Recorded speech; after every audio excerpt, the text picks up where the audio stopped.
បាទជំរាបសួរទាំងអស់គ្នានៅក្នុងវីដេអូនេះខ្ញុំបន្តបង្ហាញមុខងារមួយទៀតគឺទាក់ទងជាមួយនឹង AI Slide Assistant នៅក្នុងថ្នាក់ Assistant អញ្ចឹងខ្ញុំចូលទៅកាន់ AI Slide Assistant គឺនៅក្នុងមុខងារ AI Slide Assistant នេះគឺនិយាយឲ្យខ្លីទៅគឺរបៀបដែលយើងបង្កើនប្រសិទ្ធភាពការងាររបស់យើងជាមួយនឹងការរៀបចំធ្វើ slide ដើម្បីធ្វើជាបទបង្ហាញអញ្ចឹងណាអូខេអញ្ចឹងនៅក្នុងផ្នែកនេះខ្ញុំនឹងលើកឧទាហរណ៍ជាក់ស្ដែងមួយខ្ញុំនៅក្នុង website ថ្នាក់ Academy គឺខ្ញុំមានអត្ថបទមេរៀនដូចណាអញ្ចឹងខ្ញុំអាចលក្ខណៈថាខ្ញុំចូលទៅកាន់មេរៀនទី1ខ្ញុំ copy មេរៀនទី1បន្ទាប់មកខ្ញុំដាក់នៅក្នុង Microsoft Word អញ្ចឹងណាដាក់នៅក្នុង Microsoft Word គឺមេរៀនទី1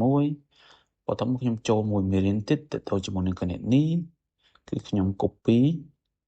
មេរៀនទី2អញ្ចឹងណាអូខេ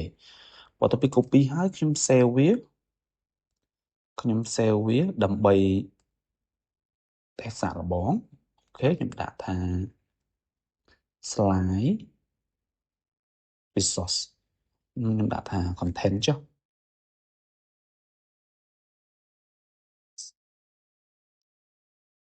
slide content ចឹងអូខេអញ្ចឹងដល់កន្លែងនេះកន្លែង generate slide កន្លែងមានថាយើងបោះជាអត្ថបទអាកន្លែងនេះគឺយើងលក្ខណៈថាអញ្ចឹងគឺយើងអាច copy ជាអត្ថបទចូលក៏បានដែរចឹងយើងអញ្ចឹងយើង copy ជាអត្ថបទចូលមកអត្ថបទដែលប្រមាណដែលយើងចង់វារៀបចំជា slide អញ្ចឹងមកខ្ញុំផាសបន្តទៀតហើយខ្ញុំចង់បានប្រមាណ slide ចេញពីមេរៀនពីនោះឧទាហរណ៍ខ្ញុំចង់បាន5 slide ឧទាហរណ៍ខ្ញុំចង់បានទាំង5 slide ឬក៏10 slide ចុះអូខេខ្ញុំចុច generate មកគឺវានឹងបង្កើតជា slide ឲ្យខ្ញុំតែម្ដងលោកអ្នកឃើញទេណាគឺបង្កើតជា slide ទី1និយាយអំពីស្អី slide ទី2និយាយអំពីអី slide ទី3និយាយអំពីអី slide ទី4និយាយអំពីអីអញ្ចឹងណារហូតដល់ slide ទី10អញ្ចឹងណាឃើញទេប្រសិនបើយើងមានឯកសារយើងនៅក្នុង Word នៅក្នុង PowerPoint នៅក្នុងអីនៅក្នុង PDF អីគឺយើងអាច attach ចេញពីកន្លែងនេះតែម្ដងក៏បានដែរអញ្ចឹងណាខ្ញុំចង់បញ្ជាក់អញ្ចឹងមានថាយើងអាច copy អត្ថបទ paste ចូលកន្លែងនេះក៏បានឬក៏យើងអាច attach file ចូលកន្លែងហ្នឹងក៏បានដែរអញ្ចឹងណាអូខេអញ្ចឹងសូមបន្ថែមទៀតតើតើជាមួយនឹងការបង្កើត slide កន្លែងនេះយើងអាចបង្កើត slide ប្រាប់ជាលក្ខណៈទម្រង់សម្រាប់សិស្សសម្រាប់ business ឬសម្រាប់ academic style យើង professional មាន casual មាន academic តើតើជាមួយនឹងទាំងអស់ហ្នឹងអ្នកនរអាចចូលអានបន្ថែមនៅក្នុងកន្លែងនេះខ្ញុំធ្លាប់ប្រាប់ហើយគឺអ្នកទាំងអស់គ្នាអាចចូលទៅអានបន្ថែមនៅក្នុង documentation របស់យើងហ្នឹងគឺយើងមានហើយអញ្ចឹងណានៅក្នុង AI slide system អ្នកទាំងនេះចូលទៅគឺអ្នកទាំងអស់គ្នានឹងឃើញហើយតើ slide យ៉ាងម៉េចតម្រង់ហ្នឹងមុខងារហ្នឹងគឺសម្រាប់ធ្វើអីមួយហ្នឹងហើយតើតងរឿង model ហ្នឹងគឺឬយ៉ាងម៉េចអញ្ចឹងណាអូខេអញ្ចឹងខ្ញុំត្រឡប់មកវិញអញ្ចឹងបន្ទាប់ពីយើង generate បាន slide ចំនួន10ហើយគឺយើងអាច export វាទៅជា PowerPoint តែម្ដងអញ្ចឹងណាអញ្ចឹងតើតើជាមួយនឹងទម្រង់នៃការ export របស់យើងគឺមានច្រើនយើងមានទម្រង់នេះមានអង្គរ British វាមាន Royal Cambodia វាមានច្រើនទៀតអញ្ចឹងណាមានទម្រង់ច្រើនហើយយើងអាចជ្រើសរើស color វាចង់បាន color បែបម៉េចបន្ទាប់មកទៀតយើងចង់បានជា layout ទម្រង់បែបម៉េចអញ្ចឹងណា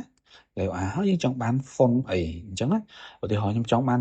font ខ្មែរ OS បាត់ដំបងទេអញ្ចឹងណាអញ្ចឹងនៅកន្លែងនេះខ្ញុំអាចរើសឧទាហរណ៍ខ្ញុំរើសថា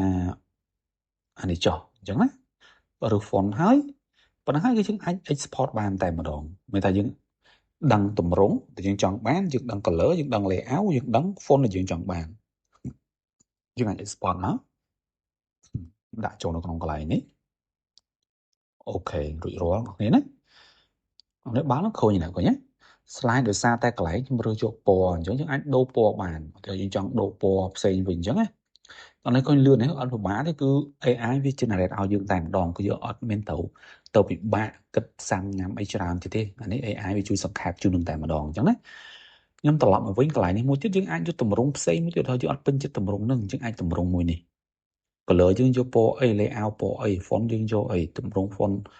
ខ្មែរ S មូលចុះអញ្ចឹងណាយើង export មកខ្ញុំដាក់នៅក្នុងកន្លែងហ្នឹងដែរខ្ញុំអូខេខ្ញុំដាក់ដោយសារវាឈ្មោះខ្ញុំដាក់ថា underscore v1 ចុះណាអូខេហើយឃើញទេវា generate ទម្រង់ផ្សេងគ្នាតាម font ដែលយើងរើសអញ្ចឹងណាសូមបញ្ជាក់បន្ថែមទៅតើតើជាមួយនឹងបាន slide ប៉ុណ្ណឹងហើយយើងបានគោលហើយអញ្ចឹងហ៎បើថាយើងចង់បន្ថែមអីយើងអាចសរសេរបន្ថែមបំពេញបន្ថយឬកែសម្រួលអាចកែសម្រួលបានអញ្ចឹងណាបន្ថែមរូបភាពបន្ថែមអីគឺបានតាមហ្នឹងអូខេ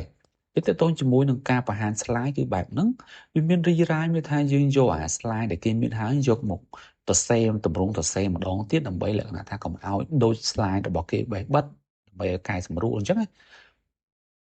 អ្នកតើតើជាមួយនឹង summarize slide ទៅការសង្ខេប slide យើងមាន structure របស់យើងហើយយើងអាច improve វាឲ្យល្អប្រសើរ speaking note កន្លែងនេះមានថាយើងយកអា slide របស់យើងហ្នឹងយកមក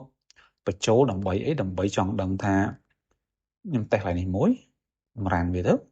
ចង់ដឹងថាតើយើងនឹងទៅនិយាយអីខ្លះសម្រាប់ slide នីមួយចង់និយាយអញ្ចឹងណាដើម្បីងាយស្រួលយើងនិយាយណាវាផ្ដល់ចំណុចសំខាន់ដែលយើងអាចនិយាយនៅពេលនៅពេលដែលយើងបង្ហាញ slide យើងមានត្រូវឲ្យនិយាយហ្នឹងមែនទេអញ្ចឹងវាប្រាប់យើងហ្នឹងទីមួយនិយាយពីអីចំណុចសំខាន់និយាយពីអីអញ្ចឹងណាអញ្ចឹងមានភាពងាយស្រួលមែនទែនសម្រាប់អ្នកគាត់ធ្វើបទបង្ហាញអីគឺមានភាពងាយស្រួលច្រើនមែនទែនមួយទៀតតទៅជាមួយនឹងការបកប្រែ slide យើងមានសំណួរអីឧទាហរណ៍យើងមាន slide របស់យើងហើយចេញពី slide តើយើងចង់សួរសំណួរអីអញ្ចឹងណាយើងឲ្យទៅខ្ញុំចង់សួរសំណួរមួយនេះឧទាហរណ៍ខ្ញុំចង់សួរសំណួរវាអាចនឹងព័ន្ធយើងគួរនឹងអាចសួរស្វែងរកចម្លើយនៅក្នុង slide តែម្ដងហើយយើងងាយស្រួលអញ្ចឹងណា create outline suggest visual ហើយនឹងកែអក្ខរាវិរុទ្ធជាដើមអញ្ចឹងណាអូខេអញ្ចឹងនៅក្នុង AI slide assistant និយាយខ្លីវិញគឺដើម្បីជួយសម្រួលអ្នកទាំងអស់គ្នាក្នុងការធ្វើ slide ឲ្យបានលឿនហើយមានច្រើនជម្រើស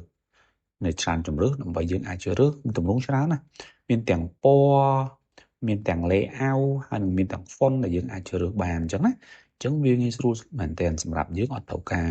ឧទាហរណ៍យើងចង់ដូរ font យើងចង់ដូរ color យើងចង់ដូរ layout ដូរអីគឺវា click តែបន្តិចគឺបានតែម្ដងអញ្ចឹងណាអូខេអញ្ចឹងវីដេអូនេះខ្ញុំមានតែប៉ុណ្ណឹងសូមអរគុណសូមជម្រាបលា